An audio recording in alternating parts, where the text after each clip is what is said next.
It's the semi-finals of the Jerusalem Masters 2025. You have Ian Nepomniachtchi there taking on Vishy Anand.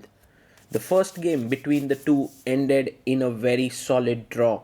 Both of them played extremely well, and now Vishy has the white pieces against Ian. And generally, when you have the white pieces against Ian Nepomniachtchi and you open with 1 e4, you have to be ready for the Petroff.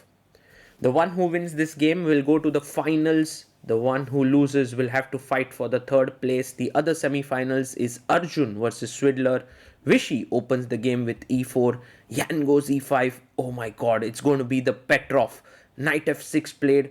Knight takes e5. d6. Knight f3. Does Vishy have something against Yan's Petroff here? Pawn to d4. d5 played, and now the bishop comes out to d3. Black also plays his bishop to d6. White castles, black castles, one of the most solid positions in Petroff here. And now c4 seems like a normal move to make here. Yes, gaining space. c6 bolstering the center. Rook e1 putting pressure. And now bishop g4. This is Yan's way of dealing with this position. h3 by Vishy, bishop h5. You could have played bishop f5 to defend this here, but now taking the pawn, this is very important. Pawn takes and rook takes. So Anand has won a piece, a pawn here, but black has the bishop pair, and which is quite an important thing. h6 by Yan, he's blitzing out his moves. Another way to play here was knight d7 or c5, but h6, knight to c3 by Vishy. And now f5 looks like a great move. He plays it. Pawn to f5, and you can play rook e3, which is a very nuanced move because now you're defending the knight. The queen is free to move to b3. Knight comes out to d7, and Vishy Anand, where is he going to move his queen now? He plays queen to d3.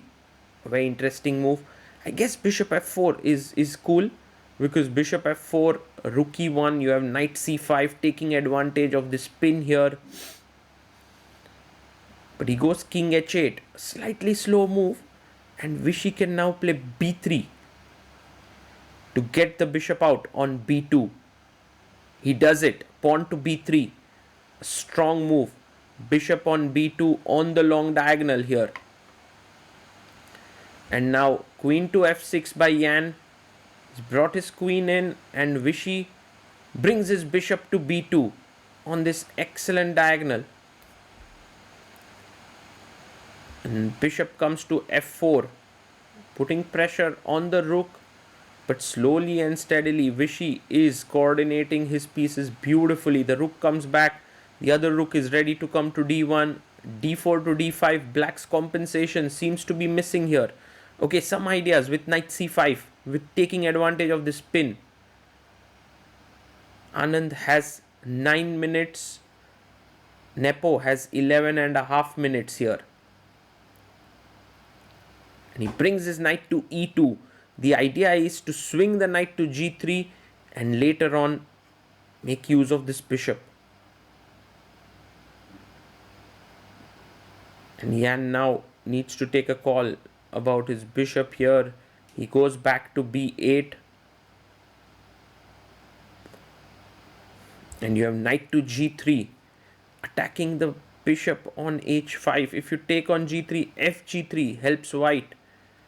So he comes back, but now f4 not really a threat because you have knight e4.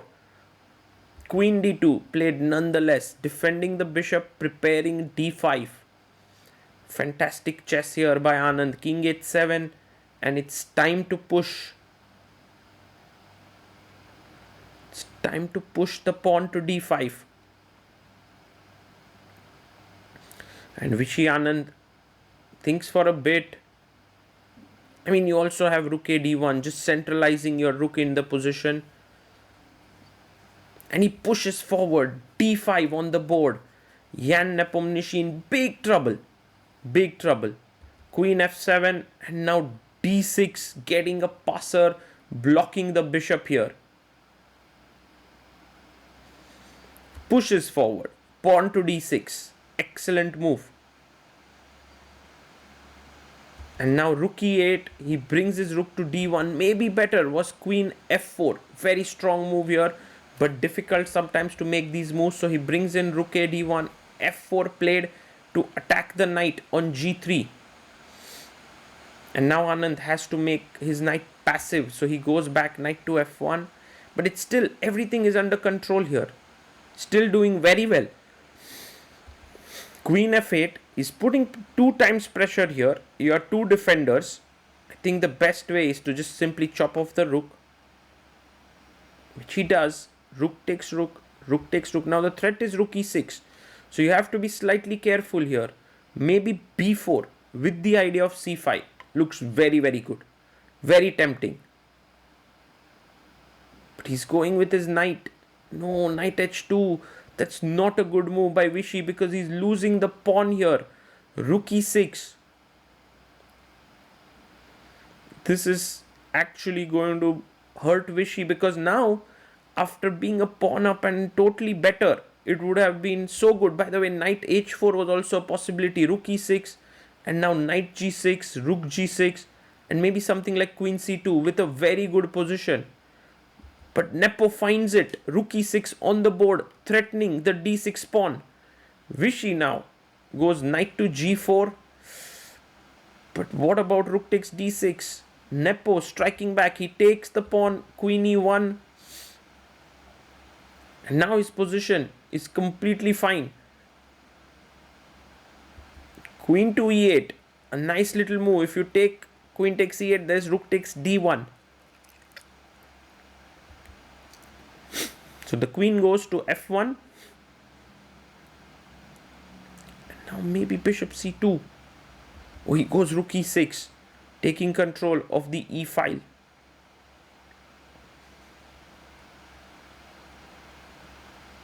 And Vishy goes knight to h4. He's eyeing the g6 bishop here. The bishop on b2 is opening up. He plays his bishop to c2, attacking the rook on d1. Rook to c1 played.